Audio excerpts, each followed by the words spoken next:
go down as one of the most progressive presidents in American history. Joe Biden's bringing communism to a neighborhood near you. The most progressive presidents in American history. That's the message from the Trump campaign to Florida's Hispanic voters. It's on YouTube, it's on Instagram, it's on Twitter, it's on WhatsApp. So all of the platforms have the same message. It's consistent, it's clear, and it's simple. Miami's most popular YouTube shock jock hammers the message home.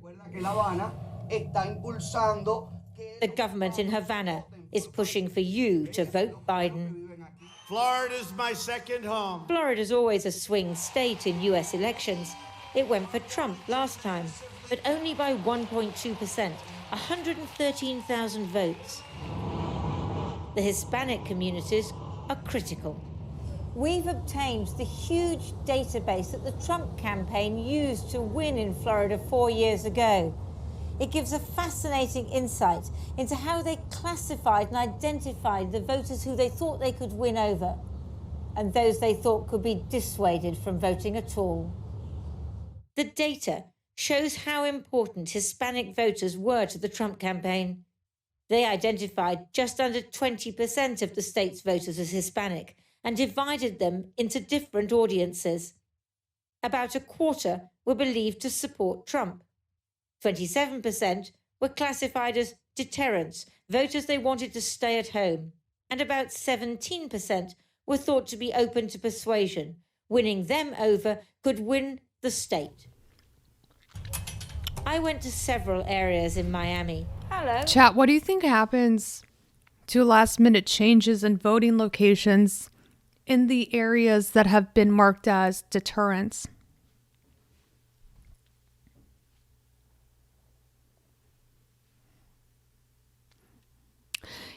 I would bet a considerable amount of money that there is a causal relationship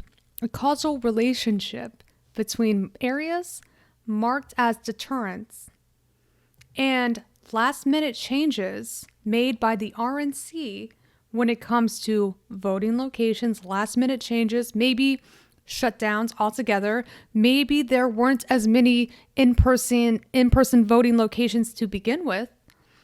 Limited number of drop-off boxes for absentee ballots. Hell, maybe some of these absentee ballot drop-off boxes are going up in flames. I don't know. I don't want to get too crazy. What are the chances, though, that you would see a positive corollary between deterrent areas and voter suppression tactics?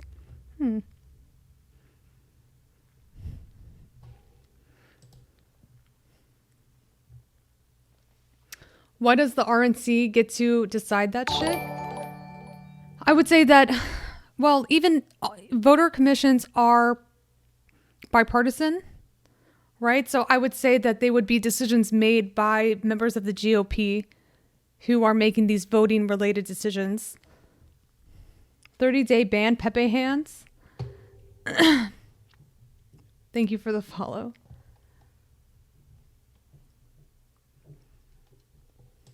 I'm sorry to bother you. Where people had been marked out for deterrence or persuasion. Your name is on this list, which the Trump campaign compiled. To try to find out what kind of information they've been receiving on social media. I receive everything, good and bad, negatives, and just too persuasive to go and vote. People from all over Latin America have made Florida their home. Cubans, Venezuelans, Mexicans, Puerto Ricans, different cultures, different politics. A large number were on the deterrence list, but the campaign did want the votes of others. We went to find the voters the campaign wanted to win over. This is Miami. It's a largely Cuban and wealthy suburb. The yard signs tell the story. Donald Trump has a lot of support here. The data also tells us that many voters here were identified as being open to persuasion. Take Precinct 413. It's almost 90% Hispanic, mostly Cuban. In 2016, the campaign identified more than 600 Trump supporters here and more than 500 voters they thought they could win over. I don't think so. People like Sonia Machado, who is originally from the Dominican Republic. I'm seeing ads like in a persuasive way, like to vote for either Trump or either Biden, both. So. We have a database here. So last time, the Trump campaign in 2016, so here you are, Sonia Machado, and it said persuasion. They could persuade you, in other words, they thought they could persuade you to vote Trump. Is that correct? Were you persuadable then and now? No. Also, chat, remember we watched a similar piece in Minnesota that used campaign ads in deterrent areas to try to dissuade people from showing up to vote altogether.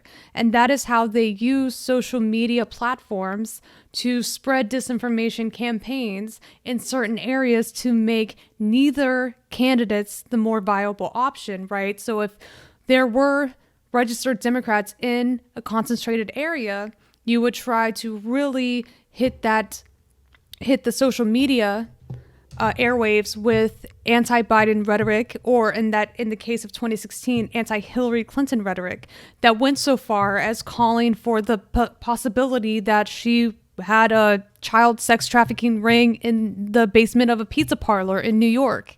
You know, any means necessary to try to either make it as difficult to vote or make it not worthwhile to vote is something that the Trump administration was 100% guilty of doing in 2016. Right? This is no secret at this point. We know that their tactics were used in a multitude of ways, right? Depending on how they were categorized. So let's get back to this. This person was marked as a possibility to be persuaded, right? So let's find out how they used their social media platform and their campaign ads to persuade this woman into voting for Trump. No. Until now, I don't know for who I'm going to vote, but I think that's not true. I just want to show you one ad and ask if you've seen it. Joe Biden y los demócratas radicales quieren quitarle fondos a la policía y hacer que nuestros vecindarios sean más peligrosos. I'm Donald J. Trump, and I approve this message. Have you seen that one before? Yeah, You but saw that one? I don't think that could happen either. No, you don't. That- Yeah. So we're good. In this case, misinformation ads or swift vote ads to try to activate anti-Biden supporters to show up and vote in favor of Donald Trump based on how this was meant to have an emotional response, right? Whether this be something that collides with your own class interests, something that you would take particular issue with if it was attacking your race, your religion, your creed, whatever the case may be.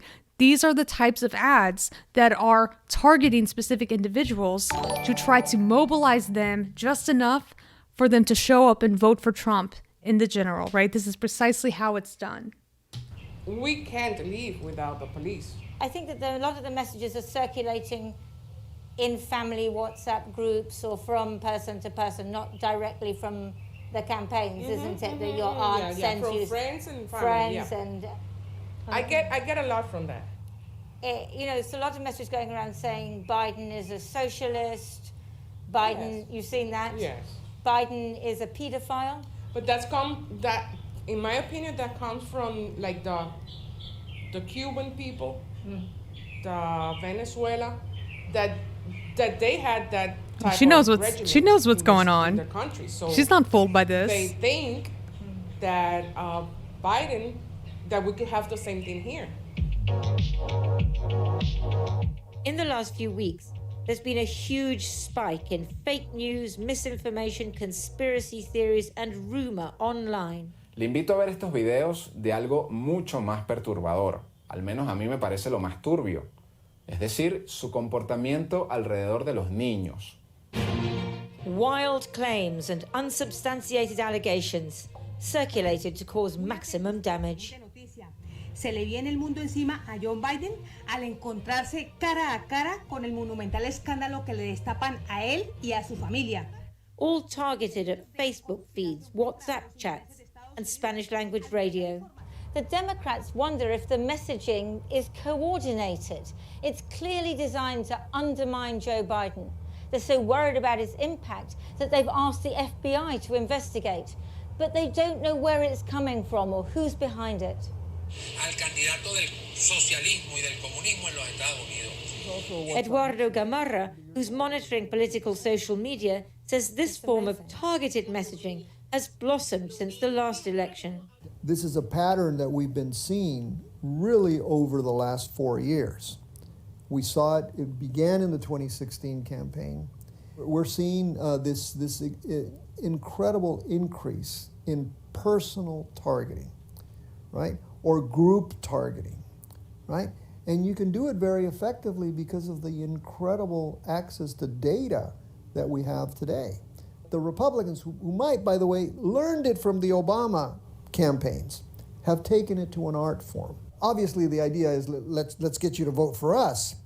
But I think the idea is to seed enough doubt so that somebody essentially says, I'm going to stay home, I'm not going to vote. Hola, ¿qué tal? ¿Cómo estás? Okay, so obviously Obama for America was a grassroots organization that was meant to mobilize African American voters in particular to ensure that they had the pathway forward to get to the voting booth, to make sure that they could exercise their constitutional right to participate in our democratic processes, perhaps for the first time ever, right? In part because maybe they felt for once they were going to have a candidate representing their own interests, but also voter suppression tactics are not new. They have been used for quite some time. They have, honestly, voter suppression is about as old as the Constitution itself. So Obama getting out and getting ahead of voter suppression by trying to reach these particular voting blocks through effective outreach policies or outreach strategies are not necessarily the same that we're seeing here in the Trump campaign, right? The Trump campaign are using the same tools as Obama, perhaps, but they are trying to outright spread misinformation to some communities while trying to mobilize others to sway the outcome of the election. Now, of course, we can call this into question. We don't have campaign finance reform that dictates how much money can be put into a campaign, right? And this is problematic in and of itself. But in terms of whether or not, from an ethical standpoint, is this right or is this wrong? I would hope anyone who is not bamboozled by Trump would be able to see that this is inherently wrong, right? To manipulate people, to use these marketing schemes to directly manipulate people is inherently wrong. You are intentionally trying to misinform them, right? To either show up and vote for you or to feel so dissuaded by the political process altogether that you abstain from voting in this case, right? And this is an incredibly flawed system that we have that, for all intents and purposes, seems to be legal. And that is the issue as well. Again, it goes back to Citizens United and failing to have campaign finance reform to, limit the amount of money that can be put into a campaign. But again, let's not get ahead of ourselves. Florida's latest Cuban-American YouTube star echoes and amplifies the official Trump message. Biden estuvo ayer en Miami.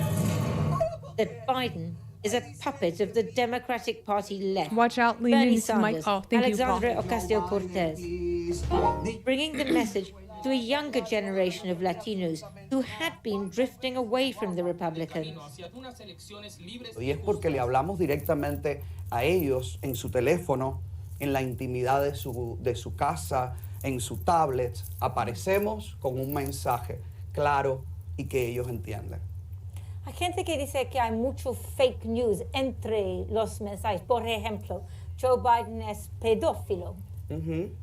No se puede afirmar que Joe Biden sea pedófilo, pero sí se puede afirmar que tiene un comportamiento raro ante niños y ante mujeres. Tiene una relación de toques, de violación del espacio privado de las personas que sí luce raro a la vista. Ahora, de allí a que sea un pedófilo, creo que hay un camino bastante grande, ¿no?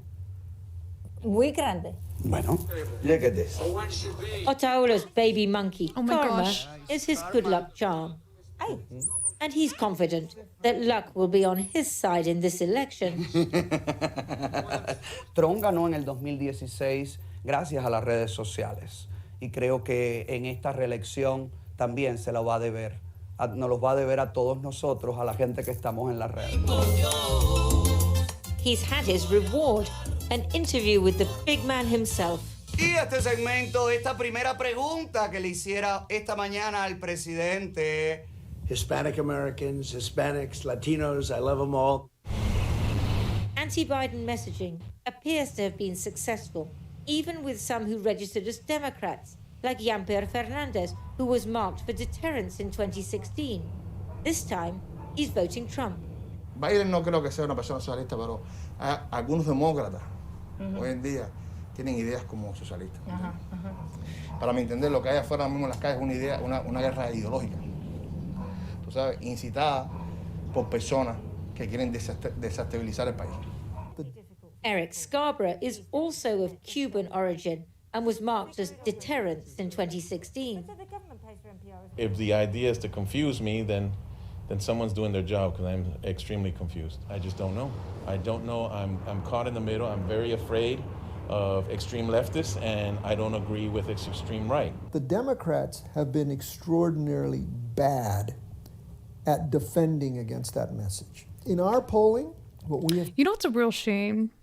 It's that whenever you hear this radicalized centrist take, that I am both equally scared of radicalized leftists as I am radicalized right-wing actors. And I think that this shows that they lack a little bit of information. They lack critical information, if you will. Because if we're talking about left-wing momentum in this country or leftist ideology, even far-right or radicalized leftist ideology, nobody is in favor of the outcomes of the USSR, right? It's the ideals or the principles of a communist regime that would lead to equitable outcomes, right? Or equality of outcomes, rather, that people hold dear, where everyone would have the opportunity to have basic standards of living. They would have a guaranteed roof over their head and food on their table and healthcare free at the point of service. And this doesn't mean that we couldn't still have a competitive workforce that would allow you to make as much money as the market would bear, or you wouldn't have the opportunity to rise above and reach a new elevated status other than the bare necessities that would be given to everyone as a baseline, right?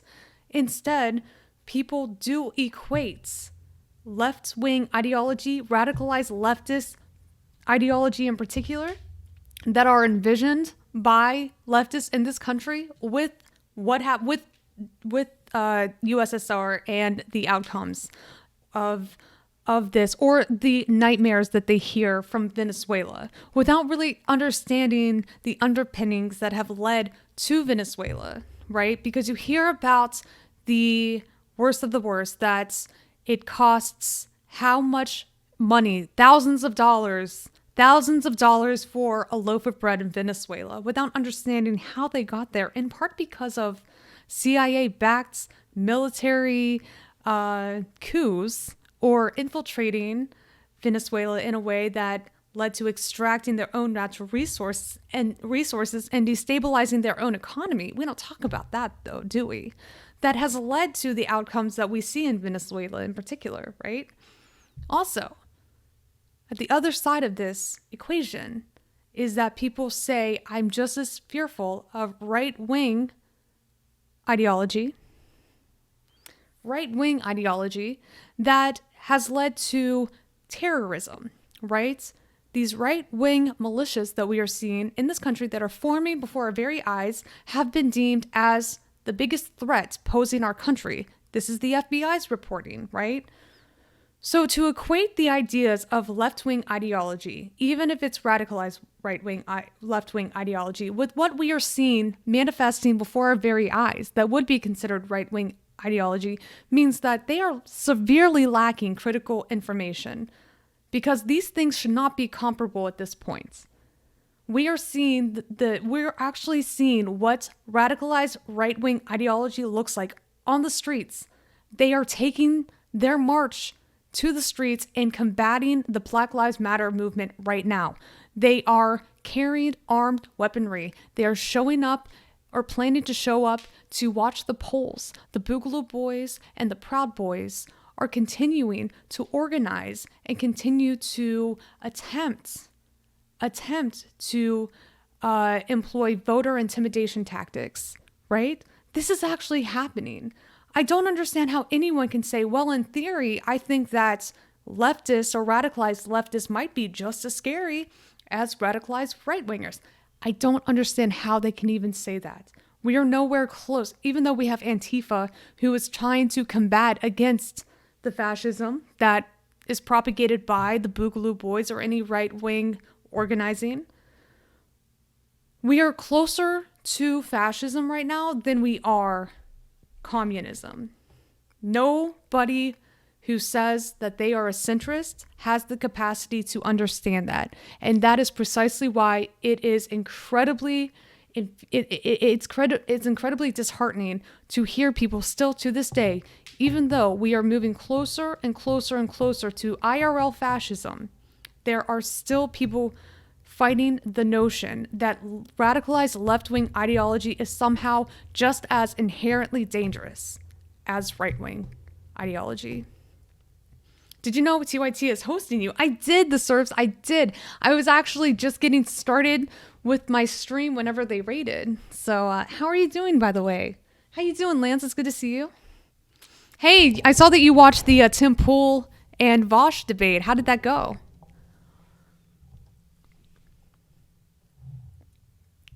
How was that? I didn't get a chance to take a look at it. So tell me everything. How was it? Was it awful? Was it good? I hosted the Tim Pool Vosh debate. Actually, Vermin gave me permission. Wait a minute. What does Vermin Supreme have to do with anything? But that's me. First and foremost, that is amazing. Second, would you mind telling me how? I had 9.5K viewers. Hell yeah. That's amazing. On YouTube, I'm assuming, right?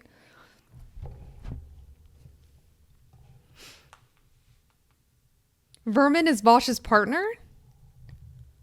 What? I didn't know that. Amy, can you sing Let's Reenact a Scene from Rent?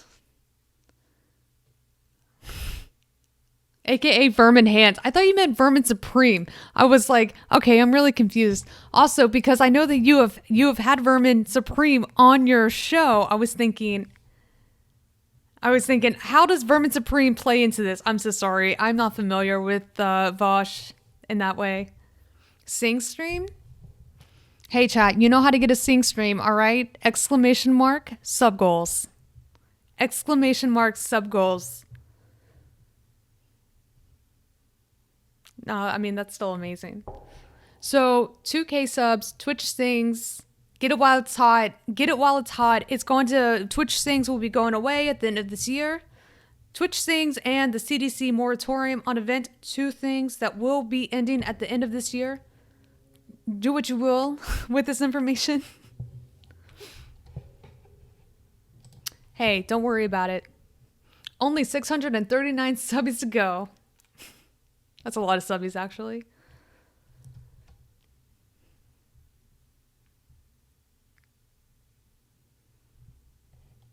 Found is a 10 to 11% shift among Cuban Americans toward the Republican Party. At a rally of Latinos for Biden, Democrats are determined to reverse that trend. But some worry about what they regard as a flood of misinformation. I've seen so much misinformation on Facebook myself, I just pass it by, but it's really scary. How can you counter it? Well, I think telling the truth is the best antidote. But neither party has a monopoly on the truth. And in this election, voters are struggling to know what to believe. That matters in a state so often decided by fine margins. In Florida, every vote counts, and every vote deterred, too. Lindsay Hulston reporting. Well, earlier I spoke to Florida Congresswoman Donna Shalala, who was also health secretary in the Clinton administration, and I asked her whether she was worried by the attempts to cast Joe Biden as a communist.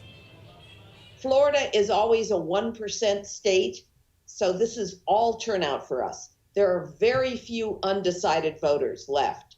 So it's all, do we get our numbers up? And yet when you look at the campaign that, some of the Republicans have been conducting, some of the people in the wider Republican camp have been conducting in Lindsay's piece, putting stuff out there, blatant lies about your candidate, Joe Biden, some of that stuff sticks. It reinforces the Trump base. So we're getting immune to this kind of campaigning, to lies. I think that the fact that Joe Biden has so much money and can literally overwhelm in many parts of the state the Trump ads, that will make a difference. But as you know, Donna Shalala, the opinion polls in Florida are very close indeed. In the last election, it was 1.2% that made the difference. 113,000 Floridian voters was the margin for Trump. Now, that's a tiny amount in such a big state. Again, you know what? Sorry, this is kind of non sequitur, but to address Lance, to address Lance, the one snippet of the debate that I did see was Tim Pool attempt to bumble his way through the definition of critical race theory.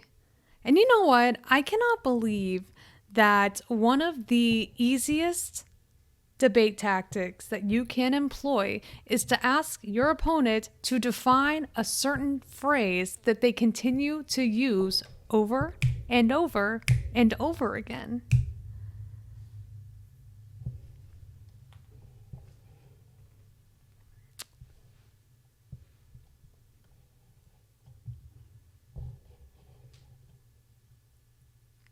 Anyway, let's get back to this. There's no room for complacency here, is there? None. That's why we have to turn out every single one of our voters. Listen, my campaign has called me 5 times to remind me to vote. Let me just add this. I believe that's just like I think that's actually a very common Socratic method that you can use. I just can't believe that Tim Pool fell for it. I mean, I know that he's not the best when it comes to debates, but he really did seem over his head. He kind of seemed like he was in over his head from what little information I saw from that debate. Not that I feel sorry for the guy, but I almost got, I don't know why it's like I can still have the propensity to feel secondhand embarrassment even when it comes to a shitlord who does inherent damage on the internet. It was still that bad. Like that, it was that cringy. Like it was pretty out there. We've been over this. Yes. And Sorry. To vote for myself. Now, they didn't know it was me, but it gives you some sense of the overlay. And I've been called by the Biden people 7 or 8 times now to make sure. And I voted yesterday. Shouldn't the Democrat campaign have been much more assertive about putting out campaigns saying Trump is Hugo Chavez? He's the strongman. He's trying to be like a Latin American strongman. Why not put out that kind of message? You can guess at what the message ought to be. Everybody's poll says the same thing. Throwing socialism and communism at Democrats doesn't work. It does not stick because it's about COVID. It's not about socialism and communism. It's about COVID. You're absolutely certain about that. That tiny slither of people in the middle who've not made up their mind yet are more swayed by COVID than they're swayed by all these other arguments out there. Absolutely. Absolutely. This is all about COVID. Because it's about life and death. Because it's about the health of the community. Because it's about their friends that have gotten COVID. Because they know that the president has not done well managing this disease. And again, if Trump were to win this state this time, and the polls are very close indeed, if he were to win the state, what would you tell me then? What would you say to me about why it happened? Because we didn't get our voters out. It's not because we don't have the numbers. It's because we didn't get our voters out. Come back and ask me after. Donna Shalala, thank you very much. You're welcome.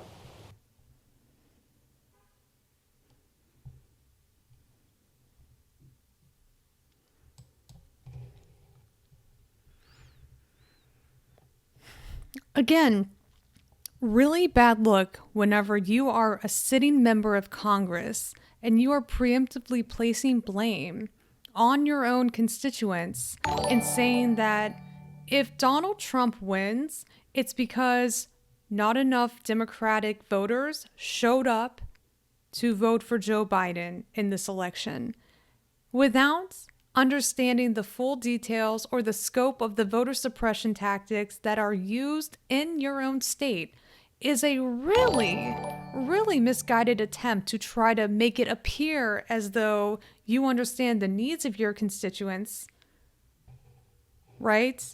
In the broadest terms possible, while at the same time trying to place blame on your own people instead of looking at how maybe you didn't do enough to combat against voter suppression tactics in Florida. We're talking about Florida here.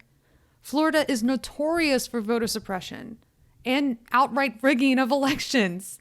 How can you be so cavalier in your response to what might go wrong if Joe Biden does not secure the vote, and instead of looking at the own institutional barriers, drawing a parallel to 2020 to see what you did to try to overcome these obstacles preemptively, instead you are preemptively blaming your own voters for not showing up in droves for Joe Biden.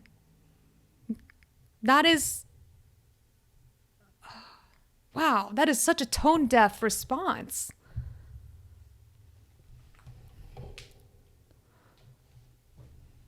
Hey, Mad Hatter, what's up? How you doing?